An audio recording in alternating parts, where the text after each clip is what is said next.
Olá, família! Sejam todos bem-vindos ao estudo diário das Escrituras.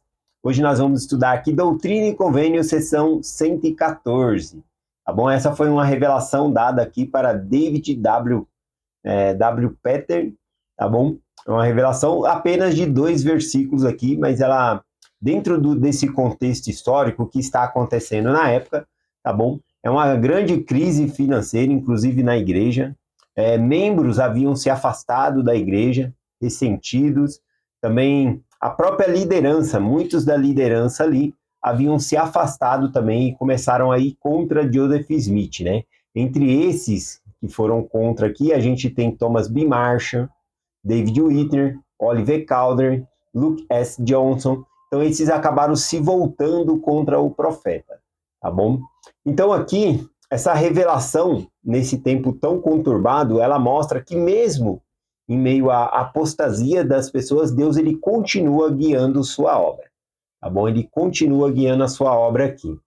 Então, vamos aqui para os versículos, né? O versículo 1 diz assim: Em verdade, assim diz o Senhor, é prudente que meu servo David W. Peter resolva todos os seus negócios, logo que possível, e disponha da sua mercadoria, a fim de que realizar uma missão para mim, na próxima primavera, na companhia de outros, sim, 12, incluindo ele próprio, para testificar meu nome e levar alegres nova a todo mundo. Então aqui está falando, né, esse próprio David aqui, ele fazia parte do coro dos 12 apóstolos, ele era um dos apóstolos originais aqui, escolhido, e ele fazia parte. E aqui está falando sobre uma missão que ele ia fazer. Né? O apóstolo ele era uma testemunha especial de Jesus Cristo. E aqui ele estava sendo chamado para pregar o evangelho. Um princípio importante aqui é que nós devemos estar preparados para o chamado que o Senhor nos dá. Aqui a gente viu que é mandado a ele preparar todos os seus negócios, né? Então fala que ele tinha as coisas que ele tinha na mercearia, ele tinha que ajeitar todas as coisas. Igual hoje, quando uma pessoa vai fazer missão também, ela tem que organizar a sua vida de modo que ela possa estar na missão e se entregar ao trabalho de Deus. Então a primeira coisa que a gente vê aqui é esse chamado missionário e essa preparação aqui que ele precisa ter. Tá bom? Poucos meses, né, depois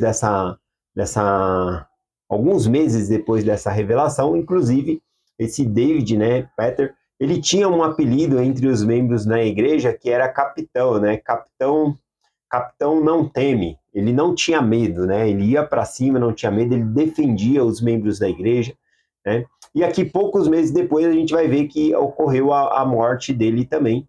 Ele teve uma conversa com Joseph Smith, ele fala do desejo dele de morrer como um mártir, né? E ele foi o primeiro apóstolo da igreja, né, nessa restauração, a morrer como mártir, né? Eu quero trazer a história dele aqui rapidinho. Vamos finalizar o versículo 2, eu quero trazer a história dele aqui.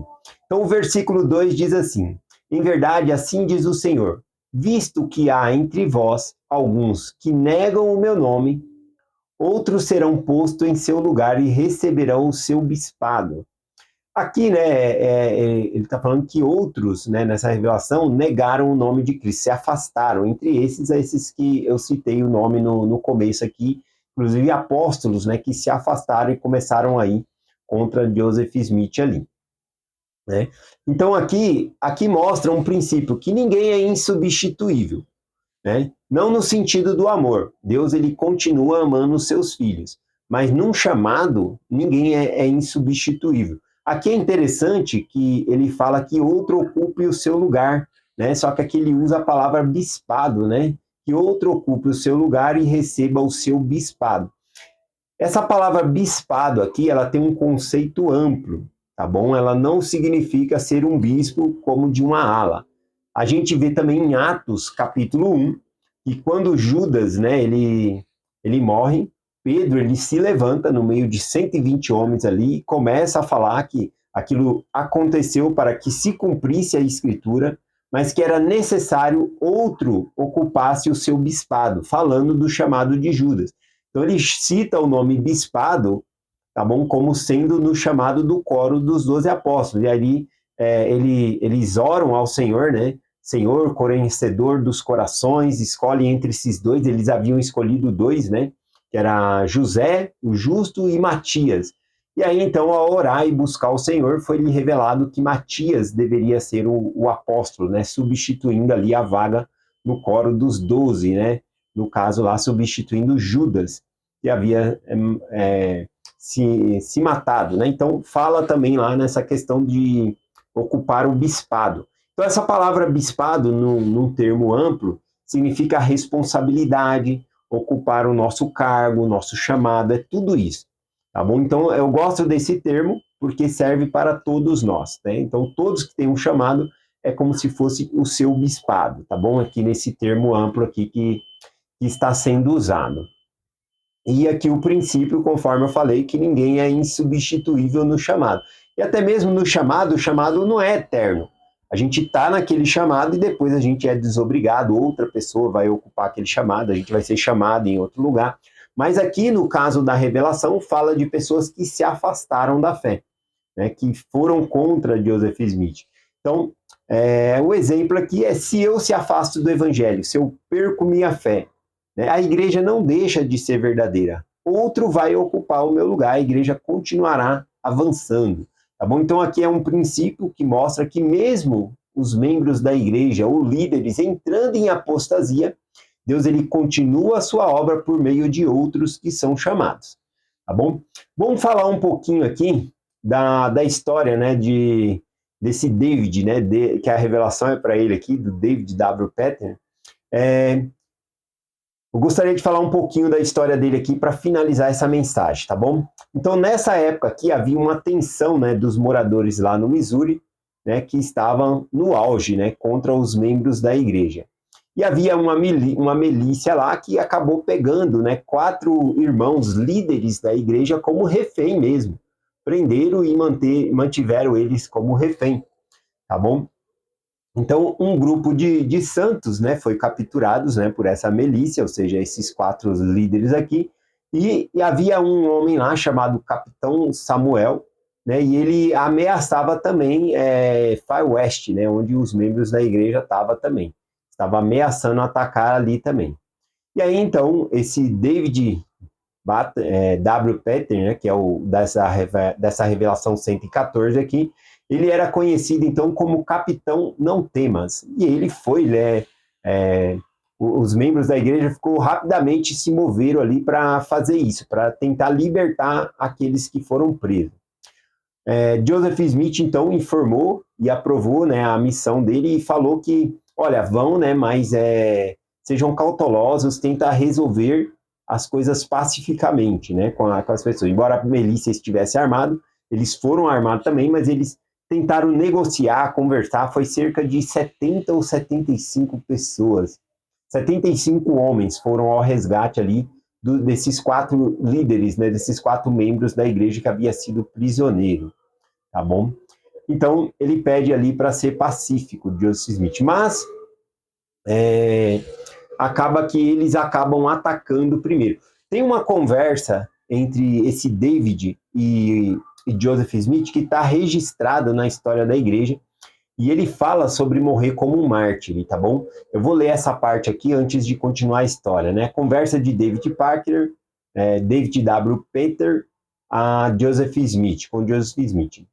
Essa é uma história registrada por Eberster Kindle, que está escrito lá na História da Igreja, volume 3, página 171, tá bom? E aí diz o seguinte: pouco antes de partir para o Missouri, o irmão Joseph Smith perguntou a David se ele estava pronto para morrer. O irmão David respondeu: irmão Joseph, estou pronto para morrer em nome de Cristo, e desejo selar o meu testemunho com o meu sangue, e se for a vontade de meu Pai Celestial.